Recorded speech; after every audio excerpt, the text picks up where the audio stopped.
Hello again. Okay, so here we have a typical thing you might see in a fantasy role-playing game. We have a market scene. Now what I've done is I've drawn out on this whiteboard a little map that shows a market square. Most of it's top down. Some of it is ideographic, such as here you can see where the horses are. Some of it has letters. Here you can see the outhouses. Over there, not drawn with top down, but more of a side view, you see a well and a statue, so everyone knows exactly what's what. I'm using chess pieces for various NPCs. These would be your common people going about their day, doing market business, that kind of thing. And this isn't necessary to do if your players are really good at playing what's called an in-the-head game. That is visualizing a game just by text and speech. But I find that it's easier to do something like this and draw a quick scene so everybody knows exactly what it is they're talking about. You can use a straight edge for this kind of thing, or you can use battle squares. It's all up to you. I usually use a straight edge for something like this, and this scale is going to be 1 inch equals 5 feet because combat, close up dirty combat, might be a thing. I also like to use this scale when you have thieves picking a pocket, because if it goes wrong, it can get complicated real quick. Now here we have, over on this section, you'll see, a black cloaked miniature, followed by two other miniatures, one with red hair and one wearing green armor. The green armor and the red-headed bard represent our player characters. The black cloaked character is an NPC Mark. And I'm going to use this little scenario here to demonstrate the most basic element of 20 plus 6, which is the system called testing. Some people call this ability checking, some people call it skill checking. Testing is when the players attempt to do something in the game world and there's a chance they might fail. We might also need to know how well they succeed or fail. And in 20 plus 6, there are 4 kinds of tests, which we're about to show you. The first one is what's called an attribute test. An attribute test is typically made against something that's affecting one of the character's primary attributes. In this case, we're going to go with Constitution. In particular, the NPC the characters are following is very tired. So she's going to roll a d20 check against her Constitution score to see if she can get a success. If she gets a success, she's fully alert and has no penalties for the game session. That's a 12. Her Constitution, as she is not a combat character, is only a 2, which is slightly below human average. And I just lost my packet. Where did it go? And as you can see, by contrasting AV2 to a roll of 12, we end up with a slash mark. That means that she failed. So since she failed, the heroes sneaking up on her now have a better chance of actually pulling it off. In this case, the sage decides to allow them an extra +2 circumstance modifier to their total acting value so that they can try to pick this girl's pocket. That means that for the rest of this scene, which is a period of time, usually fairly loosely defined. Scene is like a scene not in minutes or rounds, but in a place or in a general kind of feeling. It's kind of like a stage acting term. From the next scene, these players got an extra +2 CM to try to rob her. So things happen, and we start with some movement. They walk along. And the players tailing her are going to try to stealth behind her. Now, normally when you're stealthing, the players only get to move half their normal distance. But in this particular case, you're not really trying to escape being detected because everybody on the street will detect you. You're trying to do what we in a dramatic system called shadowing, which is essentially you're trying to walk the same direction as the person you're following without being seen as being out of place. And shadowing is an impersonation role, which is espionage. Both my characters have an espionage bonus, so they get to roll a bonus d6 to their d20s. They are now making what's called, they are now making what is called an unopposed test, or a simple test. And these are tests that typically the player is making against someone who is unaware of them, such as in this case with the character that is hiding, or is being made against a character that is unable to resist, or an item that's unable to resist, such as trying to open a locked door. There may be what's termed a circumstance modifier to the test that makes it easier or more complicated. When you're making an unopposed test, typically you're adding your attribute and a skill together. Both of these characters have an espionage skill of 5 and an attribute of 4. So they're rolling on column 9. And because of their skill focuses, they have, one of them has a 6 and the other one has a 17. Well, the 17 is definitely going to be a success. The 6, however, is a little doubtful. I can't remember on column 9 if that's a success or not. I don't think it is.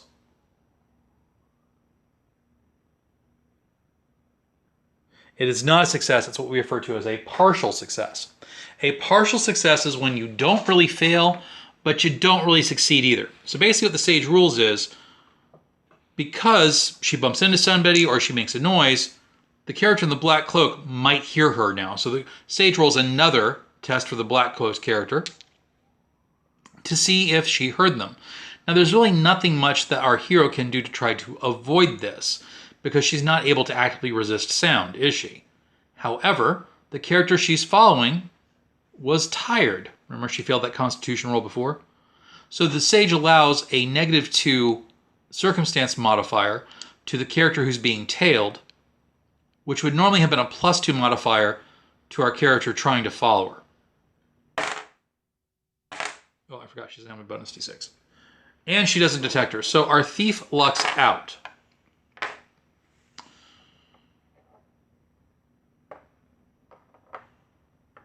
The GM decides, sorry, the GM, wrong game. The sage decides to ask the players how exactly they're going to attempt this. And at this point, the players do something that's called a description bonus for their skill attempt. Whenever you describe something very well in a manner that adds to the role playing, the sage should give you a +1 or +2 CM to do so. Now, normally trying to pick this pocket on a crowded street, which is these two thieves' goals, which would be darn near impossible. Think of how many people are looking. But it does happen. So what happens is the character who almost flubbed her stealth roll, her espionage roll, following this person, decides to help her friend try to distract their mark. Essentially, the two of them are going to make an athletics check to walk up quickly without being noticed. The character with the red hair is going to make a speech roll against the, an acting roll against the character in the black cloak, which will be an opposed roll to try to distract her attention. And if she succeeds, then the person trying to pick the girl's pocket will actually have much more of a chance to succeed. The first thing, however, that has to happen is they have to make that athletics check. And that may not seem like a big deal, but it's a crowded street. Someone might bump into them, they might slip, all kinds of things could spoil the attempt. They don't roll very well, they roll in the middle. And what we're rolling for them is rolling what's called a simple test for their fate. I'm sorry, not a simple test for their fate. A simple test for their approach roll and their athletics. They get basic successes, which means they're not going to get much of a bonus for this attempt, but they do manage to cross the distance. The sage decides to move them up a little bit further as they make their attempt. And now both characters are right behind. They decide, as they describe it, that they will walk on opposite sides of their target, the girl with the red hair distracting the target, while the character in green decides to rob her. He'll actually move a little bit ahead of her so the woman doesn't realize that he is behind her when she turns her head. The sage decides this is a pretty good plan and it's described very well, so he gives them an extra +1 CM. Now, to steal, let's go with the acting roll first. So our character in red does have an acting D6 bonus. She rolls what we now refer to as an opposed test. An opposed test is one in which two wills are actively working against one another. You often see this in combat with one person trying to swing a sword at another character, or with one character trying to lie to another one and get them to believe it if the character they're lying to is already suspicious. She manages to get her target to turn to face her, and so far, the plan looks like it's going pretty well. When she makes her acting attempt, she rolls a total of 17. And her opponent has a total of 16.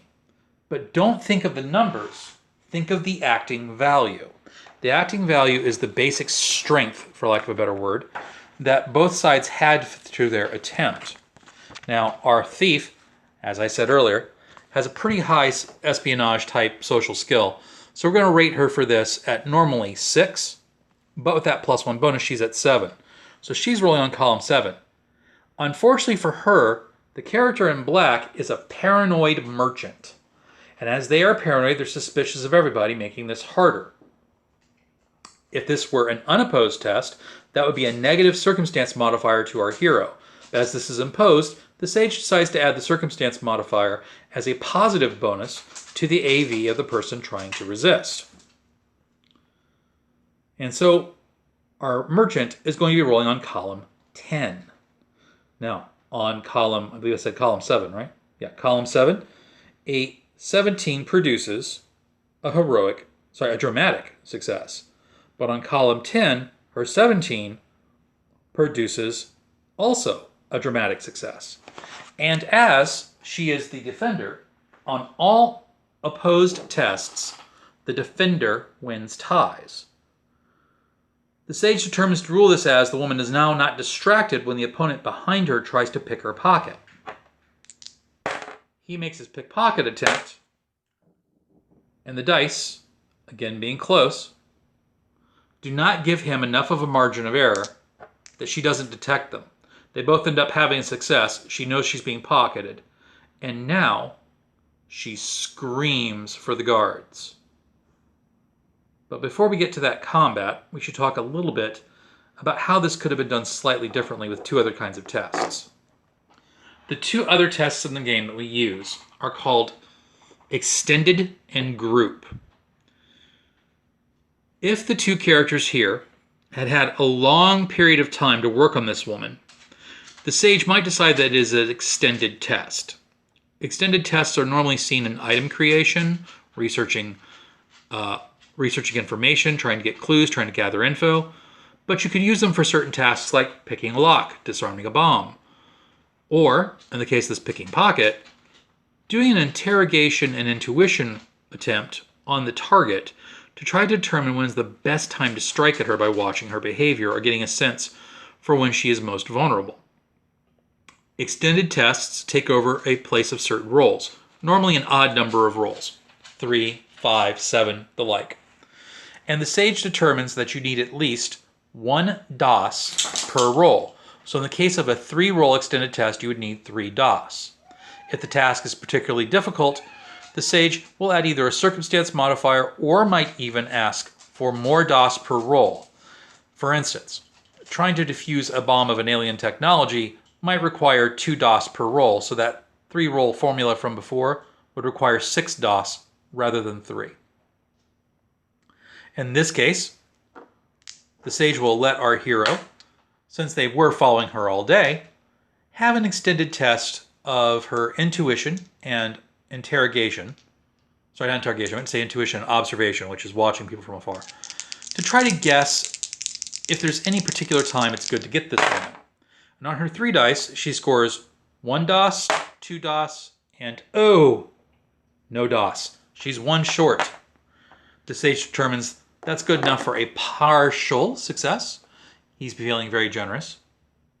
And he'll let her make an attempt at the +1 CM if she forks over a drama point. And that's how you can use those kinds of rolls. Again, they're normally seen in item creation and other kinds of crafting rolls that require a long period of time. The last test is called a group test. Typically you see group tests whenever the whole party is trying to do something, such as the entire party trying to sneak up on somebody. If we had done this as a group test, the sage would have said, well, the 2 of you together need 3 DOS. And then they would both roll, and you could roll it either as an extended test over several dice, or you could roll as a single dice roll each, with the number of DOS contributing to the total effect. Now, that might be advantageous in some story situations, such as a group on stealth, because if one person messes up, the other players can cover for them. It might also work well with ranged combat. If you're trying to pin people down with arrow fire or musketry, if one of the players rolls particularly badly, another player rolling particularly well may help pin down a whole unit. Those are the 4 types of tests. And in a moment, we're going to get to where you see opposed tests the most often, combat.